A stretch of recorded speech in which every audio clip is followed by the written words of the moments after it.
Rachel Reeves has sparked outrage yet again.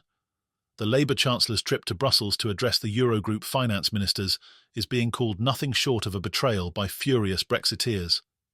In her landmark speech, Reeves promised air set in the UK's relationship with the EU, slamming the Conservatives' handling of Brexit as chaotic and pledging to rebuild ties.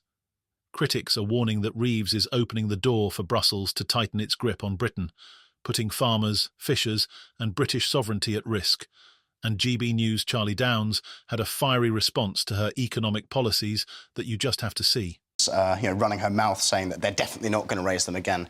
Because, I mean, that in and of itself, it's not a great look, is it, to have a divided ruling class in that kind of way, where one person's saying one thing, the other is saying another. It's just not great. But my sort of stance on this, to be honest, is, look, tax is a necessary evil. And I'm actually a big believer in the idea that the state can be used to do positive things for a country, right? I'm not a libertarian. I think the state is a good thing.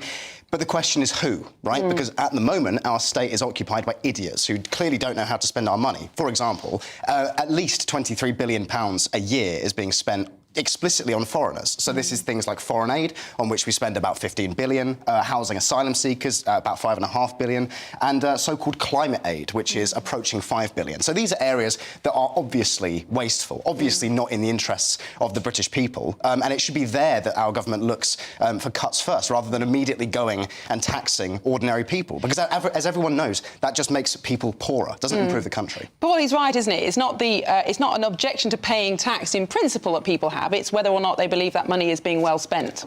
Yeah, and Keir Starmer took the only line that a Prime Minister, I think, can realistically take. You can't rule out tax rises for the next 4 to 5 years. It is possible there will be another pandemic, there may be a war, there may be another unforeseen event. The real question is, where do those tax rises, if they are necessary, where do they fall? As someone on the left, I think that there are pretty grotesque wealth and income inequalities in this country at the moment. So if there are going to be taxes levied on a group of people at some point in the future, then I think it's imperative on a Labour government to say that they will be levied on the people who can bear those taxes. The first time a British Chancellor had addressed the Eurogroup since Brexit.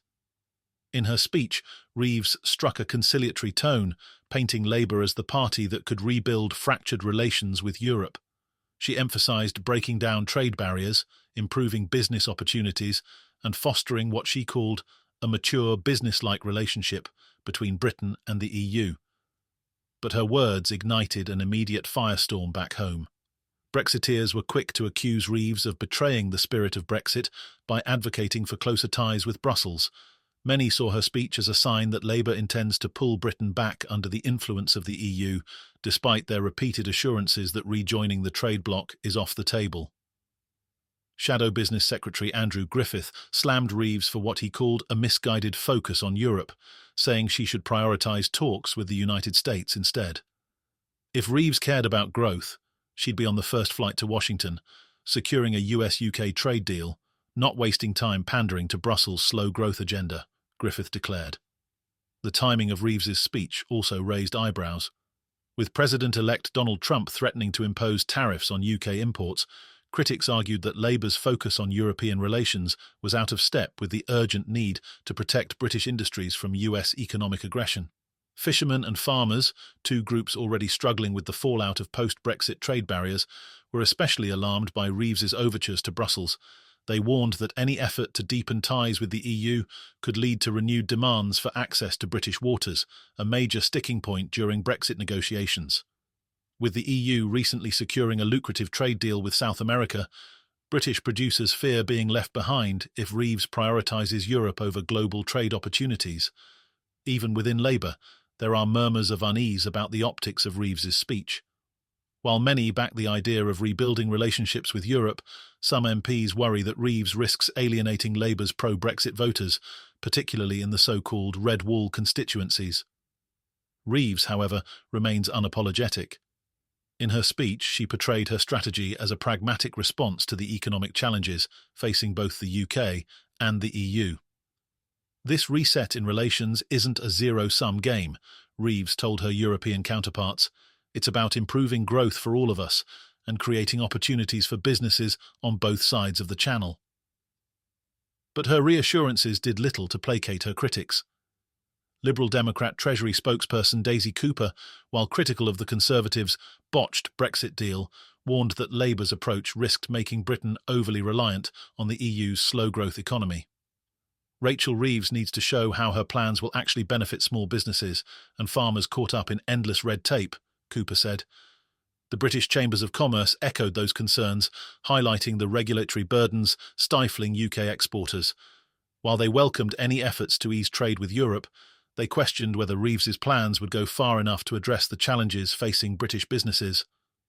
Meanwhile, Reeves's overtures to the EU have been seized upon by Nigel Farage's Reform UK party, which is positioning itself as the true defender of Brexit. Farage accused Labour of trying to reverse Brexit by stealth, warning that Reeves's speech was just the beginning of a broader push to bring Britain back into Brussels' orbit.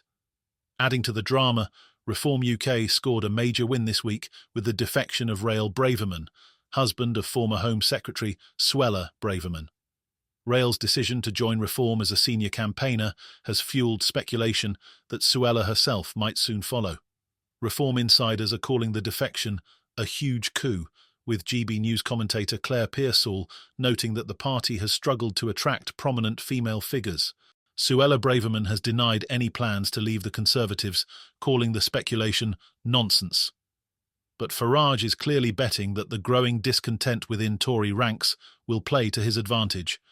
At a recent event, he declared Reform UK the future of British politics, predicting that his party would usher in a political revolution at the next general election.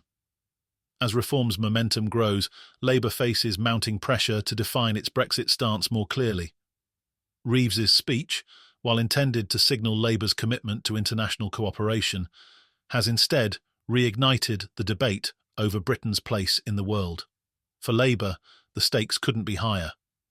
The party's attempts to rebuild ties with Europe are aimed at boosting economic growth, but they risk alienating pro-Brexit voters who see Reeves's rhetoric as a betrayal of their democratic mandate. On the other side, the Conservatives are struggling to contain the fallout from their own divisions, with Reform UK rapidly gaining ground among disillusioned Tory voters.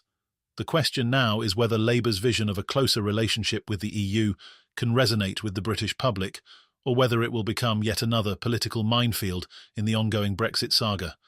For Rachel Reeves, the battle has only just begun. Her speech to the Eurogroup may have been aimed at fostering goodwill abroad, but the fierce backlash at home suggests that the road to her so-called economic reset will be anything but smooth. With critics on all sides accusing her of selling out Brexit, Reeves is walking a political tightrope that could define her career and Labour's future. If you want more updates on Rachel Reeves's EU speech, Suella Braverman's reform drama, and all the latest twists in UK politics, hit that subscribe button, give us a like, and stay tuned. We're bringing you every scandalous moment as it happens.